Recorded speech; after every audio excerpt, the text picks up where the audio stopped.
makadii mhuri yeZimbabwe. Murowe awanika mukati memba yemuzukuru wake achinzizvo angowanika arimo mukati memba iyoyi kuseri kwesofa kunze kuchinge kwakuchena. Ndo nhau yamuri kuona iyi mhuri yeZimbabwe. Chiitiko chaitika icho kunzvimbo yatiri ndo mamiriro azvikaita. Ari kunzi muroyi uyu anga achida kupinda mukati memba mune mwana uyu anga achirwara kwenguva hombe, mwana anga achitambudzika kwenguva yakakura. Mwana wamuri kuona uyu akarara pa uyu. Chiitiko chaitika ichochi chamuri kuona mhuri yeZimbabwe. Chishamiso chashamisa vanhu zvikuru sei kuti mbuya ava vawanika vari mukati memba avawanika vari. Ndo chiitiko chamuri kuona icho mhuri yeZimbabwe. Zvinoshamisa zvikuru sei chamuri kuona mhuri yeZimbabwe. Chiitiko icho chaitika kunzvimbo yatiri zvinoshamisa mhuri yeZimbabwe. Hatisati tazviona kubvira tararama. Vabereki ndokumbira vabereki ndokumbira vabereki ndikakumbira vabereki ndinataura namai mukatidze kuti chii chaitika yarere ndokumbira kutaura vabereki ndinatidze chii chaitika. Maona nguva iyi mbuya vapinda nguva mukati memba yenyamai vapinda takarara ndotonyadzisa makarara kwanguri kumanguvai ndotonyadzisa kuma4 kunze kwakuchena saka ndepamamuka ndepamaona vari munomo. vari muno mune zvamambotaura navo here vakataura nemi mukanti hapana chavataura? Chandataura navo ndangodedzo vavakidzani vangu kuti vaone kuti ende zvakatooma chokwadi. Ko makadi ndina kubvunza kwamuri vabereki mune zvamambotaura navo here panguva yamaona amai avo?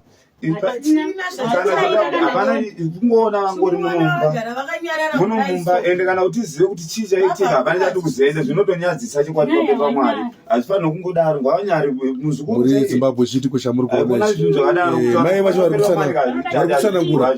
Saka imi mukoma muri kuti udione chiitiko chamasangana nacho. Hakuna chinhu chakafanana nechiti chekuti unoenda kune mwana wemwana wako woita zvinhu zvakafanana zvinonyadzisa kudai. So chirudzi chakafanana neichocho. Kana ndimiwo imimi kana mchidionawo imimi zvakafanana nekukura kwakadai. So chiitiko chamuri kuona muri yeZimbabwe.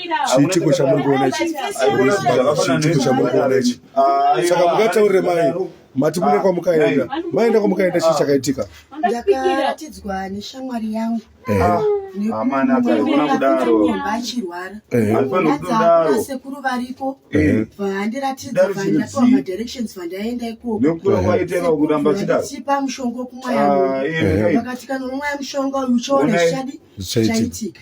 Ndopandakasvikova ndamwayawo vandaitotedzera usikudaro ndopandaona amwene wangu vari mumba ndesakuti vanodaro mufungi ndakataura nemwana zvinhu zvinoshamisa kuti mbuya vaoneka vari mukati membavo vari kunzi kana achivaona anenge achivati amwene zvokuti ndimai guru mukati memusha mavagere vanga vagere mukati memusha wechipari ana amwene vavo. Saka ava ndaamai guru vakuru mukati memusha makarorwa mwana uyu anga akarorwa pabarika. Ndo chiitiko chamuri kuona ichi mhuri yeZimbabwe chaitika. Tichanzwa kuti zvakafamba sei, chii chakaitika, uyezve ndekupi kwavakaenda kuti mhuri yeZimbabwe izokwanisa kunge ichibatsirika. Asi zvakadai hatisatambosangana nazvo paupenyu tichirarama.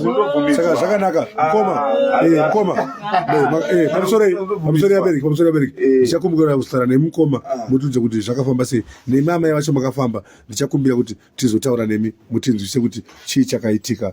Asi tinoti musavarove musavarwise vasiyei vakadaro. Tichamirira vemutemo kuti vasvike vatiudze kuti zvinofamba sei. Tinotenda.